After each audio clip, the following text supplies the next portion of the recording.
Moving on, I'm going to skip ahead a couple of paragraphs, and actually Dr. King brings up Socrates a few times in this letter, which is kind of a nice connective piece here for our purposes in particular. But I want to jump to a paragraph here that he says, "You may well ask, why direct action? Why sit-ins, marches, and so forth? Isn't negotiation a better path?" You're exactly right in your call for negotiation. Indeed, this is the purpose of direct action.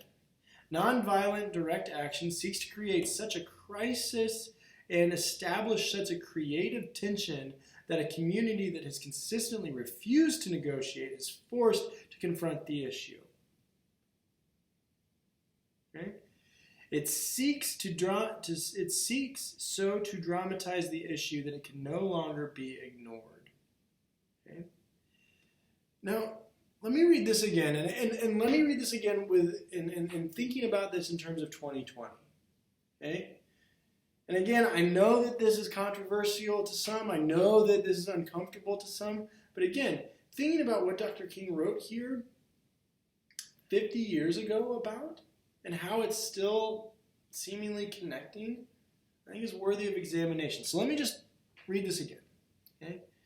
You may well ask, why direct action? Why sit-ins, marches, and so forth? Why protests? I'm just parenthetically putting that in. Isn't negotiation a better path? You are exactly right in your call for negotiation.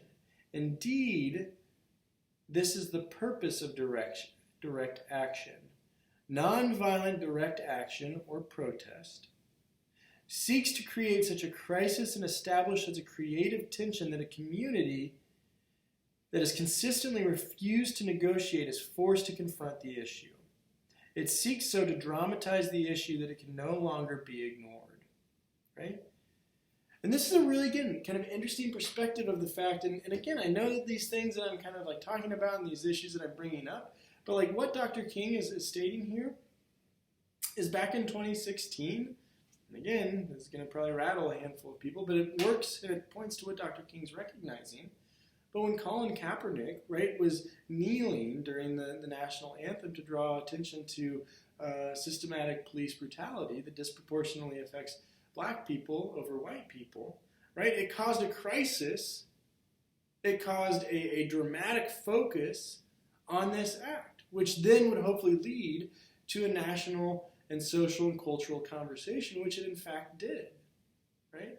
A nonviolent means of creating a crisis and a tension to draw awareness to an issue that is systematic, to an issue that has been exhibited and has been kind of long-grained, now actually starts to have some awareness.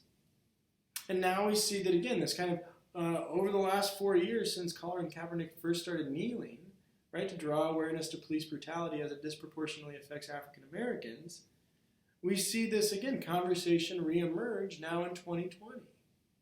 Right? And so Dr. King is, I think, again, this is a really kind of powerful connective means here in 2020, right?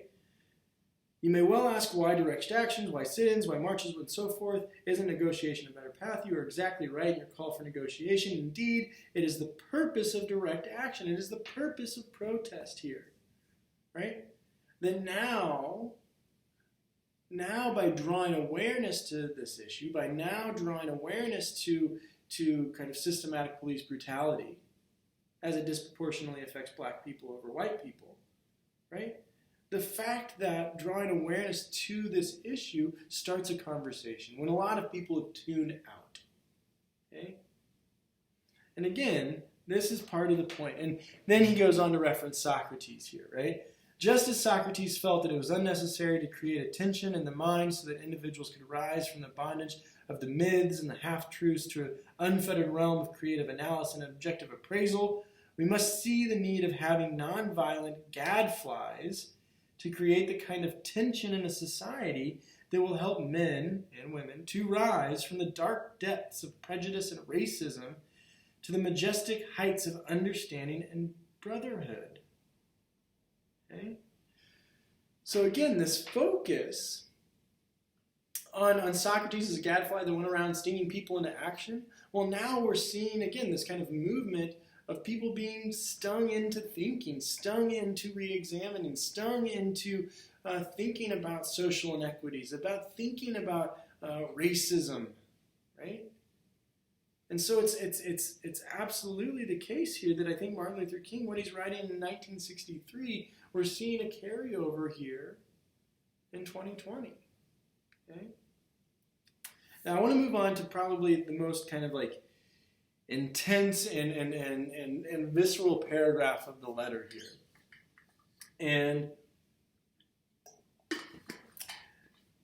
And this is essentially, again with the 8 white clergy writing to Dr. King saying, these are unwise and untimely demonstrations. Well, Dr. King now is going to say, is now going to critique the fact that well, let's just wait, okay? Just wait a little bit longer. So this is kind of a bigger paragraph here, and I'm going to read all of it. And I hope you're still with me here. I hope you haven't tuned it out yet, because if you have, that's really unfortunate, because this is some pretty powerful writing. Okay? Dr. King writes, "We know through painful experience that freedom is never voluntarily given by the oppressor. It must be demanded by the oppressed. Frankly, I have never yet engaged in a direct action movement that was well-timed, according to the timetable of those who have not suffered unduly from the disease of segregation." Okay? So again, he's critiquing here that usually those that are saying, like, why this now? Why is all this going on? This is untimely, right? This isn't a well-timed protest. This isn't a well-timed direct action. Well, usually those that make that kind of claim are those that are in power that don't want the boat rocked, right? For years now, I've heard the word wait. It rings in the ear of every Negro with a piercing familiarity. This wait has almost always meant never. It has been tranquilizing thalidomide, relieving the emotional stress for a moment, only to give birth to an ill-formed infant of frustration. We must come to see the distinguished jurist of yesterday that justice too long delayed is justice denied. We have waited for more than 340 years for our God-given and fundamental and constitutional rights. Nations of Asia and Africa are moving with jet-like speed toward the global political independence, and we still creep at a horse and buggy pace toward gaining a cup of coffee at a lunch counter. I guess it's easy for those who have never felt the stinging darts of segregation to say wait. But when you have seen vicious mobs lynch your mothers and fathers at will, drown your sisters and brothers at whim, when you have seen hate-filled police persons curse, kick, brutalize, and even kill your black brothers and sisters with impunity, when you see the vast majority of your 20 million Negro brothers smothering in an airtight cage of poverty in the midst of an affluent society, when you suddenly find your tongue twisted and your speech stammering as you seek to explain to your 6-year-old daughter why she cannot go to the public amusement park that has just been advertised on television, when you see tears welling up in her little eyes when she is told that Funtown is closed to colored children, and seeing depressing clouds of inferiority beginning to form in her little mental sky, and see her begin to distort her little personality by unconsciously developing bitterness towards white people, when you have to concoct an answer for a 5-year-old son asking in agonizing pathos, "Daddy, why do white people treat colored people so mean?" When you take a cross-country drive and find it necessary to sleep night after night in the uncomfortable corners of your automobile because no motel will accept you? When you are humiliated day in and day out by nagging signs reading white and colored, when your first name becomes listed there, and your middle name becomes Boy, however old you are, and your last name becomes John, and when your wife and mother are never given the respected title of Mrs., when you are harried by day and haunted by night by the fact that you are a Negro, living constantly at a tiptoe stance, never knowing what to expect next, and plagued with inner fears and outer resentments, when you are forever fighting a degenerating sense of nobodiness, then you will understand why we find it difficult to wait.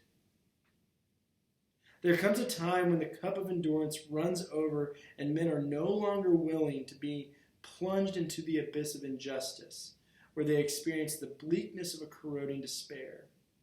I hope, sirs, you can understand our legitimate and unavoidable impatience.